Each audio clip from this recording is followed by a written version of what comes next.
Meus amigos, tem horas que o VAR não se ajuda, né? Eu sou o maior defensor aqui da ferramenta, mas tem momentos que só me resta baixar a cabeça e entender todas as críticas, porque pelo amor de Deus, velho, pelo amor de Deus, me ajuda a te ajudar, né?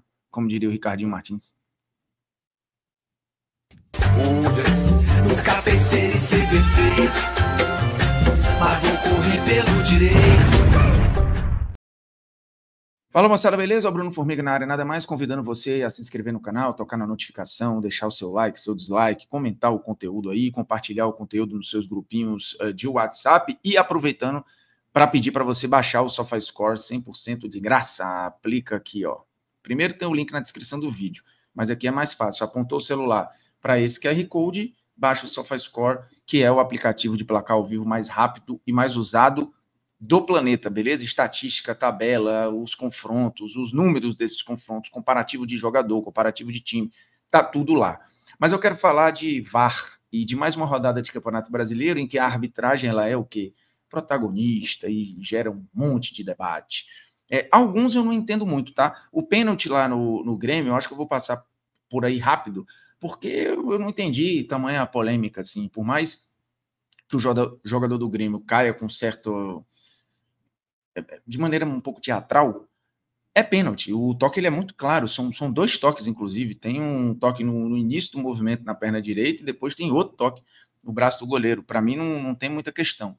O grande jogo da rodada e que normalmente gera muita confusão é, de fato, o Palmeiras e Flamengo, que tem sido o grande duelo das duas equipes mais constantes, mais ricas, de maior investimento no futebol brasileiro nos últimos anos. E, mais uma vez, o jogo no Allianz Parque teve a arbitragem como protagonista em mais de um momento, né? Teve pênalti para o Palmeiras, teve pênalti para o Flamengo e outros momentos dentro do jogo que a arbitragem se complica. Mas especificamente nos pênaltis, eu acho que o VAR mais atrapalhou do que ajudou e tornou a discussão em torno do pênalti ainda mais cheia de elementos para criticar a arbitragem.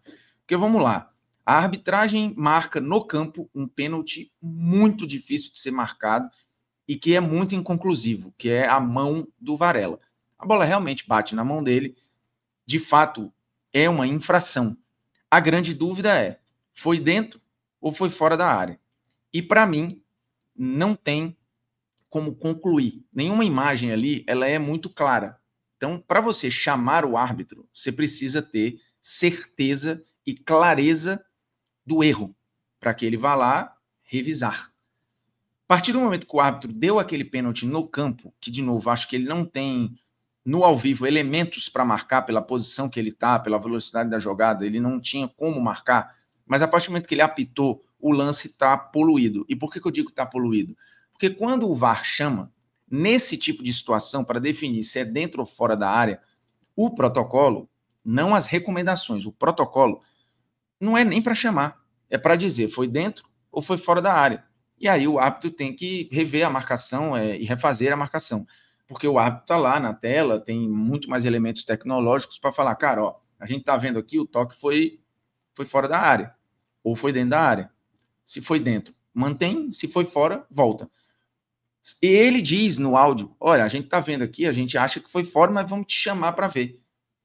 Cara, aí o árbitro vai lá, ele vê um monte de imagem que é inconclusiva pelas imagens ali, não dá para ter certeza, porque existe a paralaxe, né, que é a angulação, que acaba enganando o nosso olho, a gente tem a impressão pelo nosso olhar que ele está num posicionamento. Quando você vai fazer ajustes com tecnologia, você vê que é outro, só que o replay para aquele lance não tem as linhas como no impedimento, não tem aquela tecnologia, então vai no olho, e no olho não tem como ter certeza. Então o juiz manteve a decisão dele no campo. Eu não consigo ter certeza também, eu acho que o grande erro do árbitro foi, sem elementos suficientes no ao vivo, marcar no campo, mas beleza, ele precisa tomar decisão, e o VAR ali, se ele chamou para algo que ele entende que foi um erro, ele deveria só ter avisado ao árbitro, a gente chegou à conclusão aqui que o toque foi fora da área. Ele no campo, sem precisar ir no monitor, ele ia voltar à marcação, marcar a falta fora da área e segue a vida. Só que não. Aí o VAR levanta uma bola para tornar tudo ainda mais polêmico, porque o árbitro vai lá olhar para imagens que são absolutamente inconclusivas, e aí fica o torcedor do Palmeiras tendo certeza que foi pênalti, o do Flamengo tendo certeza que não foi. E você olha para a imagem e não consegue ter certeza nenhuma. E o árbitro bancou o pênalti. Depois tem o pênalti no Arrascaeta, que para mim, assim, na velocidade do ao vivo, me parece pênalti. E ele tinha elementos para marcar aquele pênalti no ao vivo. Ele não deu. Até porque o árbitro ele tem um perfil um pouco contraditório, mas no geral ele deixa passar várias faltas daquela mesmo. E ele deixou mais uma. O árbitro vai e é chamado pelo VAR para revisar o lance que o VAR entendeu faltoso. E eles ficam debatendo ali. O árbitro não é para ser chamado para participar de um debate. A ferramenta do VAR não é feita para isso. E está sendo distorcida aqui, o que acaba jogando contra a ferramenta. E aí ele vai lá olhar para imagens que, de novo, também não são conclusivas para o impacto da mão do Murilo no Arrascaeta. Ele atrapalha? Eu acho que atrapalha. É o suficiente para o Arrascaeta não continuar na jogada e cair? Não tenho como saber.